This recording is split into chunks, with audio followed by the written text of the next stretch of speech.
In Asia today, you have pockets of black people. You have the Mani. You have in southern Thailand. You have a related group in northern Malaysia, sometimes called Sakai, S-E-K-A-I. You have the Andaman Islanders, and there are at least two groups. One group is called the Onge, O-N-G-E, or O-N-J-E, I think it's O-N-G-E, and another is called the Jawara, J-A-R-A-W-A. And then you have black populations in the Philippines, sometimes called Negritos, or Eta, or I think we should call them Acta, which just means the people. You have a tradition of a similar group in Taiwan. These are the diminutive Africoids. These are the small blacks, similar in many ways to the Twa, or so-called pygmies in Central Africa. These are very, very ancient people who left Africa perhaps 60, 70, maybe 100,000 years ago and became isolated. The Padang people, that's a group of people in Asia, and the women have these rings that they wear on their necks that's identical to an African tribe of women in East Africa who wear the same type of rings on their necks. So this just shows that the African-Asian connection is still there. They still carry on some of the African cultures and traditions in certain parts of Asia. I once had a professor of mine working on my doctorate tell me that she went to Japan and they went into the mountains of Japan. Now, this isn't a conscious woman by most definitions, but she couldn't wait to come back and tell me this. She said, Umar, I was in Japan. We went up into the spiritual temples of Japan, and we sat down in one of the temples waiting for the priest to come out and teach us a little bit about what they believe and what they stand for. She said, Umar, they walked out of the temples, and their skin was just as black as ours. They had gray afros because they were elders. Now, she said the phenotype looked like the modern Asian.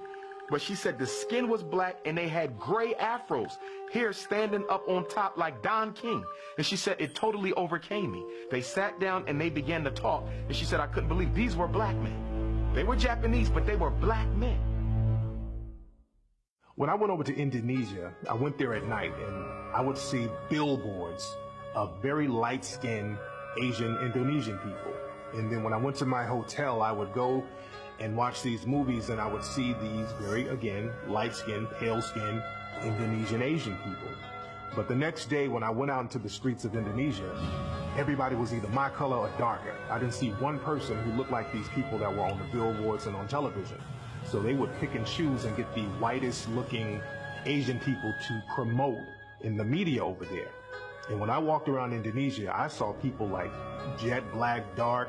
I ran into a couple of people with afros. I saw one Asian brother, full-blooded Asian guy with an afro, and I had to stop him. I said, brother, where are you from? And the brother was like, I'm from here, right here in Indonesia.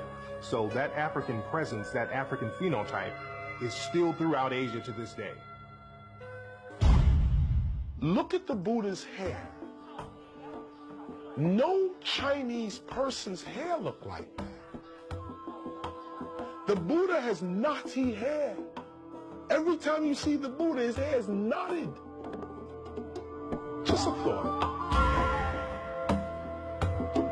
There's a painting called the Nambam painting of the Portuguese when they first go over to Japan. And when you look at this painting, the painting was made in around sometime in the 1500s, and it was the first eyewitness account of what they saw.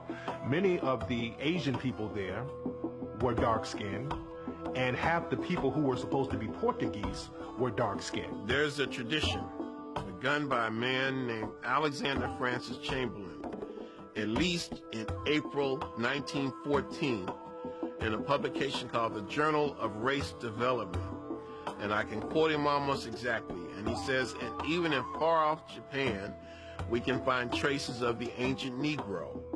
For when the Japanese armies in the 8th century, now here I'm paraphrasing, when the Japanese armies in the 8th century were fighting their traditional enemy, the Ainu, they were led by a famous Negro general named Sakanoye Tamumuraro. And this man became the first shogun in Japanese history.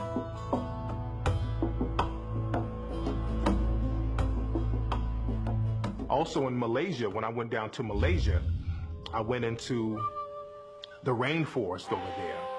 And it's very difficult to get over to some of these spots. Some of these people there are very secluded. And because they're secluded, they were able to avoid many natural disasters, and they were also able to avoid invasions. So they didn't mix in with some of the invading forces. So they kept their same African phenotype. And if you go to Malaysia, there's a tribe called the Batak tribe. And they look like an African tribe. If you go there, they have woolly hair, African nose, lips, everything about these people looks like an African tribe.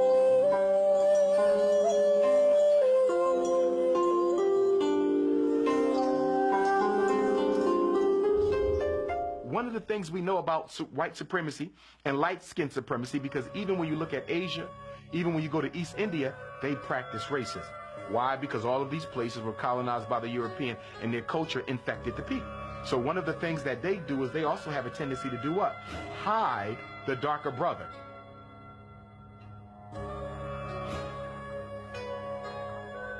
As a matter of fact, there was an incident that happened with Miss Fiji. They had the Miss World competition, and they chose this woman to be Miss Fiji. And Miss Fiji has more Europeanized features, and the people of Fiji spoke out against her. They weren't really trying to hate on her, but they said, look, this woman doesn't represent us. She doesn't look like us. She doesn't have our nose. She doesn't have our hair. And we're very proud of what we look like, and we want somebody to represent us. Because, again, they were trying to use that Europeanized Miss Fiji to bring in tourism and not scare away tourists. But the people spoke out against her. And this just shows that many people around the world, they're proud of their Africoid features. First of all, Australia itself is the world's second smallest continent, second only after Antarctica. It's the smallest inhabited continent. The name Australia means Great South Land. And the first people of Australia were the people we call Aboriginal Australians, commonly called blackfellas. And of course, you have different names, the Koori, the Guri, the Noongar, and various names. The people of Australia, originally Australia was an African land. In fact, in European documentation, they considered it an African satellite. When the British came into Australia and began the mass extermination of African people, they were crystal clear who they were exterminating because they said it. And also we know that right off the coast of Australia was an island called Tasmania, a little island off the coast of Tasmania. There are no living Tasmanians in existence right now. You can't find a Tasmanian man, woman, or child because the British systematically exterminated the entire population. Melanesia, Polynesia, Micronesia. Melanesia is the South Pacific. That means the Black Islands. And the biggest island is New Guinea.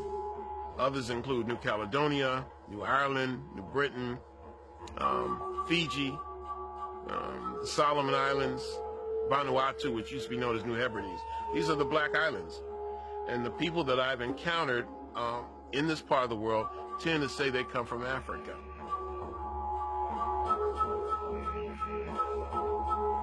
People tend to have very, very Africoid features, dark skin, tightly curled hair, large afros, we call them today.